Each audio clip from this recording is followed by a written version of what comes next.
L'entrevue du jour. Une présentation du Resto L'Olivier, coin Saint-Jean-Baptiste et Sainte-Brigitte à Montmagny. La satisfaction de nos clients, une priorité. 248-3435. Le Resto L'Olivier vous offre les meilleures pâtes en ville. Fruits de mer, grillades, menus du jour et quoi encore. Les déjeuners sont à l'honneur tous les samedis et dimanches à partir de 8h30.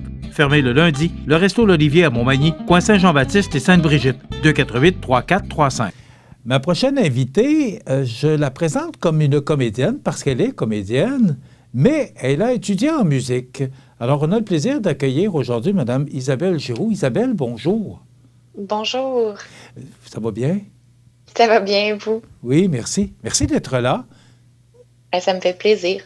Isabelle, je lisais un peu votre pédigree.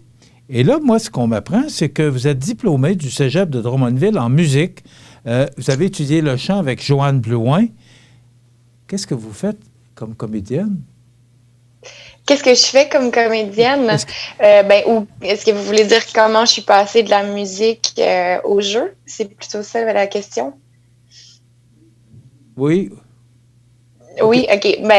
En fait, quand j'ai étudié en musique, on dirait que je me sentais un peu imposteur de vouloir être comédienne.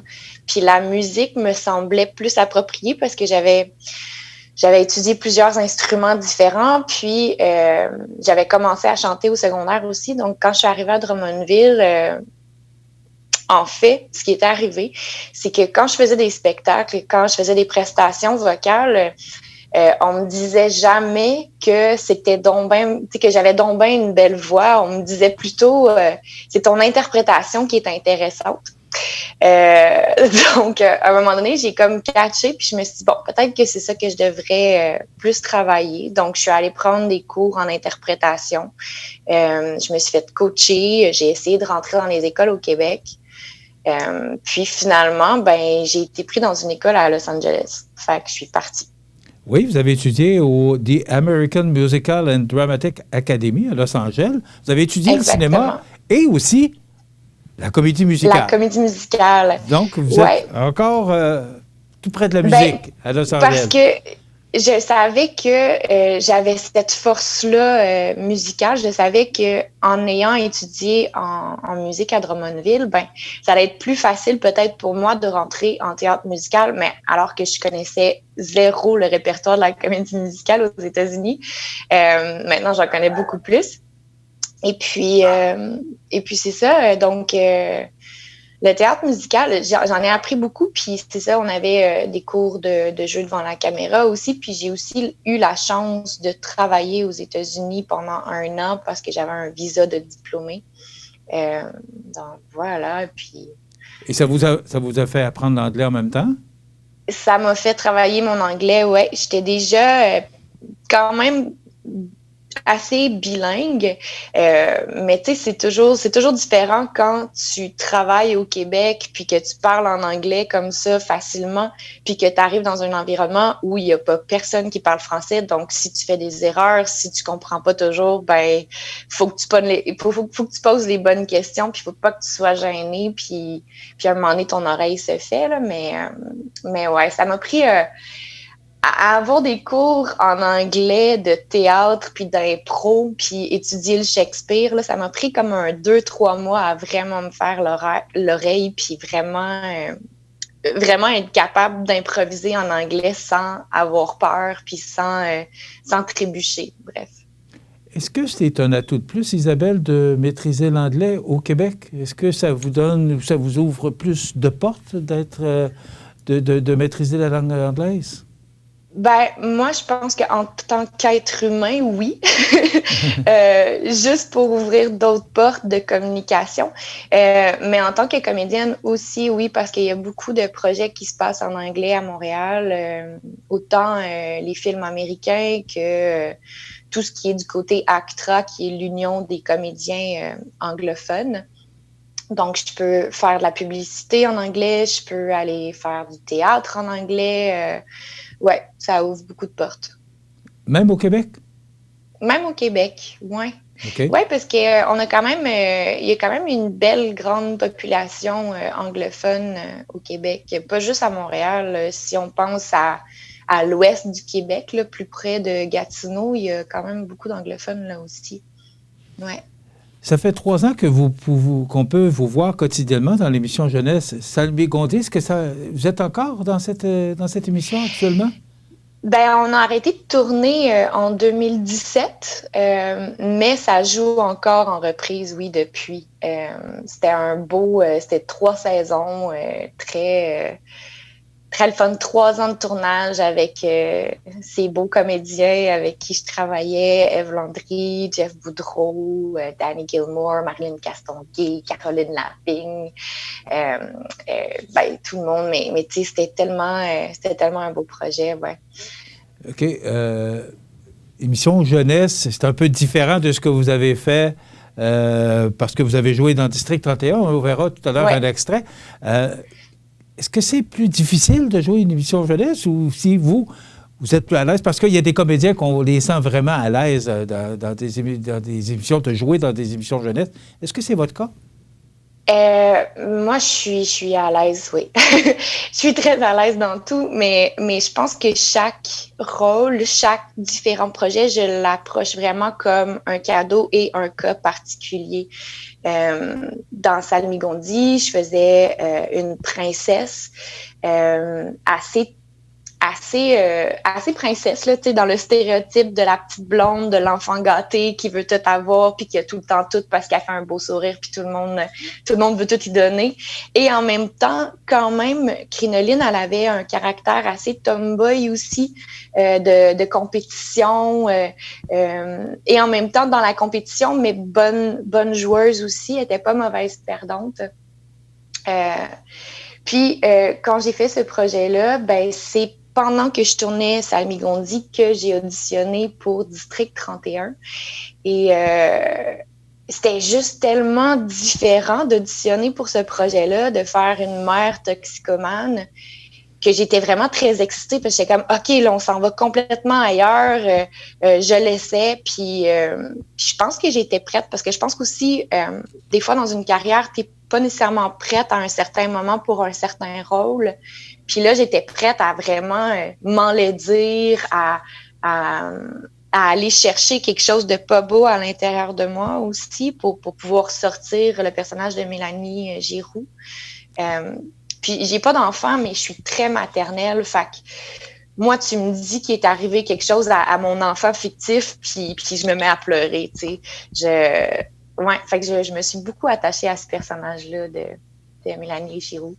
Et puis, je dirais que le genre de tournage n'est pas du tout pareil parce que sur Salmigondi, on tourne sur plusieurs mois, puis c'est beaucoup de textes, c'est beaucoup d'épisodes. Sur District 31, ça prend une énorme discipline quand tu travailles en série jeunesse. Sur District 31, je n'étais pas un des personnages principaux, mais j'avais quand même, je suis partie. J'étais supposée avoir comme 4-5 épisodes, puis finalement, j'en ai eu 13. Fait que ça a duré plus longtemps que je pensais. Puis quand tu arrives sur un show comme District 31, ben tu fais une répétition, une petite mise en place tournée, puis tu as peut-être une take de plus. Tu as peut-être une chance de plus de faire la scène, puis c'est tout, puis c'est super rapide. Fait qu'il faut que tu exécutes sur le moment. Fait que s'il faut que tu pleures dans ta scène, ben il faut que tu pleures là. Tu peux pas le refaire 10 fois pour atteindre le niveau qu'il faut. T'sais. Mais c'est tout un contraste, là, de partir d'une émission jeunesse ou de jouer dans Rupture ou encore de jouer dans District 31. Là, c'est toute une adaptation pour la comédienne. Là. Ah oui, tout à fait. Puis c'est des défis incroyables. Moi, j'adore ça. J'en mange. Parce qu'on sait que vous avez joué aux côtés de Guillaume Lemaitre-Vierge dans Rupture 3, jouant sa femme, Ève Charlebois, atteinte de la sclérose latérale amyotrophique. Puis vous avez joué dans District 31 aussi. On va voir au retour de la pause quelques images. Là. Vous avez joué le rôle de Mélanie Giroux, mère toxicomane. Donc, ce sont des rôles vraiment là, très différents de ce que vous avez connu à Télé-Québec par Radio-Canada dans cette série jeunesse. Oui, tout à fait. Oui? Non, non, non, allez-y. OK. On va s'arrêter, Isabelle, quelques secondes, le temps d'une courte pause. Et au retour, Parfait. justement, on va parler de votre rôle dans District 31. Parce que vous avez joué au cinéma aussi. Alors, on a encore bien d'autres choses à jaser avec vous. Donc, restez avec nous. Isabelle Giroux, comédienne, nous revient dans quelques instants après la pause. L'entrevue du jour. Une présentation du Resto L'Olivier, coin Saint-Jean-Baptiste et Sainte-Brigitte à Montmagny. La satisfaction de nos clients, une priorité. 248-3435. Donc, je vous rappelle que notre invitée aujourd'hui, Isabelle Giroux, comédienne. Isabelle, justement, avant la pause, on parlait que vous avez joué aux côtés de Guillaume Lemaitre-Vierge dans Rupture et vous avez joué également dans District 31. C'est pour vous une belle expérience. Vous avez joué le rôle d'une mère toxicomane. On va voir un extrait d'une 60aine de secondes du rôle que vous avez joué dans District 31. Parfait.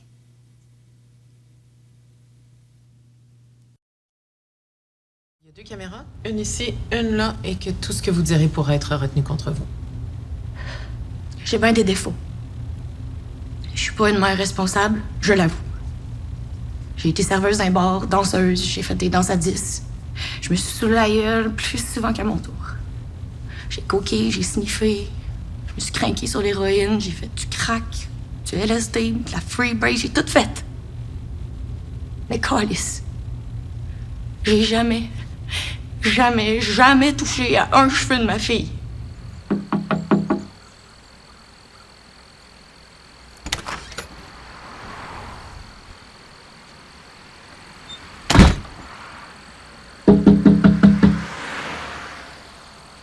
Papa! Fais-moi pas ça! Je vais mourir si tu réponds.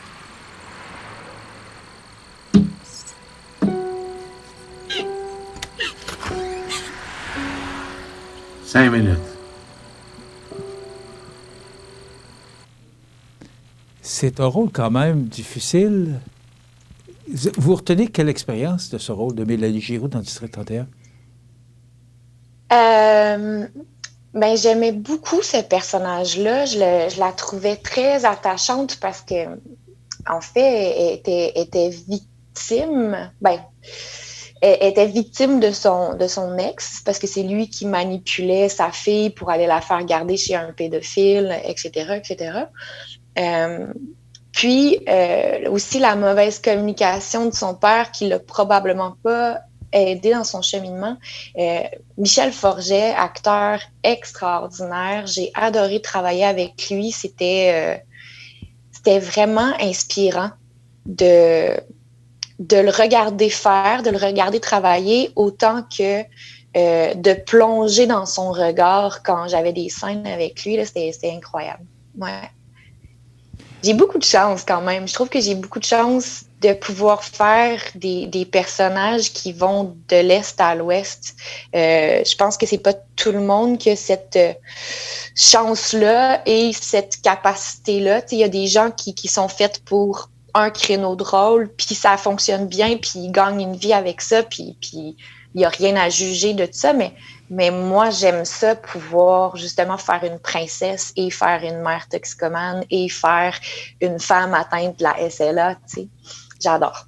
Et de jouer aussi aux côtés de gens comme Michel Forget, vous l'avez mentionné, là, c'est impressionnant. Ouais. Là. C'est quand même des comédiens d'expérience. Donc, pour vous, là, c'est enrichissant de jouer auprès de gens comme ça. Ah, tout à fait, ouais. Vous avez joué également dans le film français de Ramzy Bédia, Hibou, ou encore à la télévision. Vous avez joué dans Mensonge 3, Les gars des vues, L'Oil, Toute la vérité, Trauma quand même. Vous avez fait ouais. Plusieurs séries télévisées. Qu'est-ce que vous aimez le plus? Je vous pose toute une question. Qu'est-ce que vous aimez le plus? Est-ce que vous aimez le rôle de comédienne? Parce que vous avez également joué, pour ceux qui aiment les comédies musicales, vous avez joué au Théâtre Saint-Denis à Montréal dans la production d'envergure Grease, quand même, Hairspray, Le Petit Roi et Le Big Bazar. Alors, ce sont des belles distributions aussi, des belles comédies musicales. Qu'est-ce que vous aimez le plus, Isabelle? Est-ce que vous aimez plus les comédies musicales, le cinéma, la télévision? Quelles sont vos préférences? J'aimerais ne jamais avoir à choisir, mais j'aime beaucoup le cinéma. Tu sais, je tends vers le cinéma parce que je pense que c'est ce que je consomme le plus en tant que spectatrice. Il y a une lenteur dans le cinéma, autant dans quand on regarde que quand on le fait. On prend le temps quand on fait du cinéma, quand on fait des films.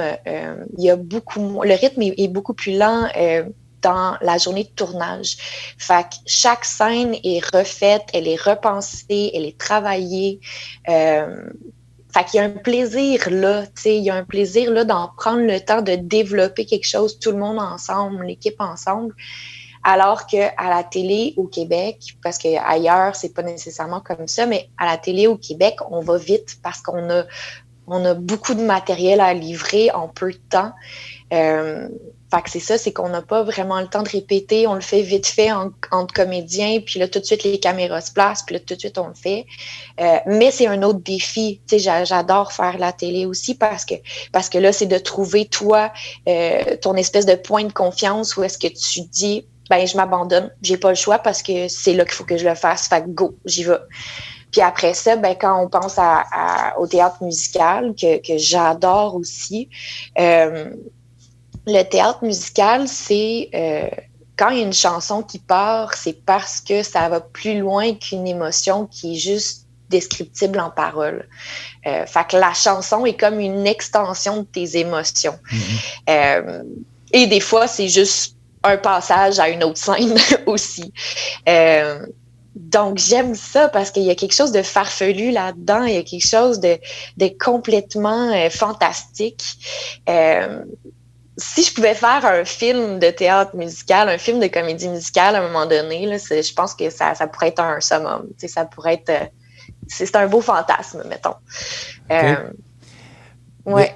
Mais vous êtes bonne en chanson, mais là, pour jouer dans Grease, Hairspray, est-ce que vous êtes bonne dans la danse aussi? Je suis bonne dans la danse aussi, ouais. Okay. Je suis pas, tu sais, il y a vraiment des triple threats qu'on appelle, là, des triples menaces qu'on dirait en français. Ces gens-là sont aussi bons danseurs qu'ils vont être comédiens, qu'ils vont être chanteurs, sont capables de lever leurs jambes dans leur face. Moi, je suis pas ce type de danseur-là, de danseuse-là, mais j'ai du rythme et j'adore bouger. Fait que oui, tu sais, dans Hairspray, c'était quand même...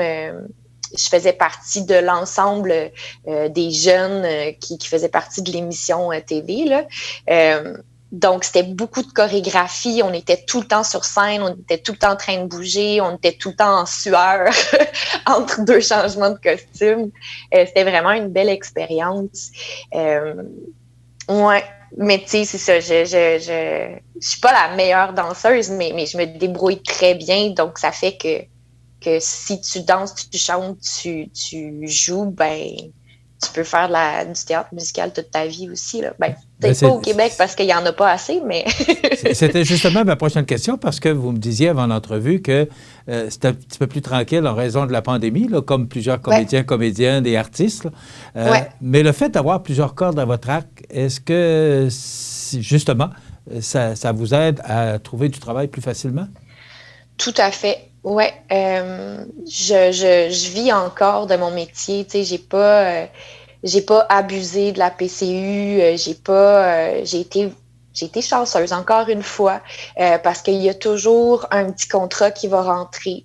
Soit ça peut être une apparition dans une série, fait que ça peut être un deuxième rôle ou un premier rôle, mais qui dure juste une journée de tournage. Ça va être des pubs, ça va être des voix, parce que tu sais, dans la voix, on gagne beaucoup d'argent aussi là. À faire autant des voix radio pour Subway que de faire du doublage ou de la surimpression vocale. Je mets moins de focus là-dessus, sur la voix, mais j'aime beaucoup en faire aussi. Fait que oui, j'en vis, mais tu sais, ça reste que je travaille pas à tous les jours. Mais prochainement, oui, par exemple. Il y a un beau contrat qui s'en vient pour moi, comme je vous disais tout à l'heure, hors d'onde. Je vais travailler tout mon mois de février et mars et éventuellement, je vais pouvoir l'annoncer, mais ouais. Alors, comme ça, vous ne manquez pas de travail, puis... Non, vous êtes, non, vous êtes ça se heureuse, passe vous bien. êtes heureuse dans ce beau métier de comédienne. Oh oui. Ça rejoint vos attentes? Ben, je pense qu'on a toujours des attentes plus élevées que ce qui se passe dans le présent, mais oui, ouais, j'ai eu des beaux défis aussi à l'automne avec les rôles à gauche puis à droite que j'ai reçus. J'ai joué dans Défense d'entrée, qui est une nouvelle série jeunesse. Je faisais une prof d'anglais. J'ai joué dans le film de Marianne Farley, son premier long métrage. Je peux pas en parler malheureusement parce que tout autour de ce film-là est très top secret. Après ça, j'ai joué dans Portrait robot, une nouvelle série d'Alexis Durand-Brault mettant en vedette Rachel Gratton et Sophie Lorrain. Je fais une autre toxicomane là-dedans. Le premier film de Catherine Terrien, son premier long métrage, La Révision, avec Patrice Robitaille et Rosemary. Je fais une féministe engagée là-dedans. Fait que tu sais, c'est ça, je prends des espèces de voix de personnages complètement différents d'un à l'autre. Fait que, tu sais, si j'enfile 3 journées de tournage, ben, de 3 projets différents, ben, c'est le fun parce que le matin, je fais comme, bon, OK, je suis quoi aujourd'hui? Qu'est-ce que je fais? puis je change de route, puis j'adore ça. C'est comme décider de s'habiller différemment un matin. J'adore. Ouais. Isabelle, c'est déjà tout le temps qu'on a, mais je voudrais vous remercier pour votre disponibilité, votre grande ouverture pour cette belle entrevue. Ben, ça me fait plaisir. On va vous souhaiter tout le succès que vous méritez. Et puis, si vous avez des belles choses à nous apprendre, ne vous gênez surtout pas. À vous appeler, parfait. On sera toujours heureux de vous recevoir à CMA TV. Merci beaucoup d'avoir été avec nous. Parfait, merci beaucoup. Voilà, Isabelle Giroux, comédienne. Donc, il faudra surveiller parce qu'au cours des mois de février et mars, on pourra la voir, mais où? On ne peut pas le savoir, mais ça s'en vient grandement. Isabelle Giroux, comédienne, ça complète.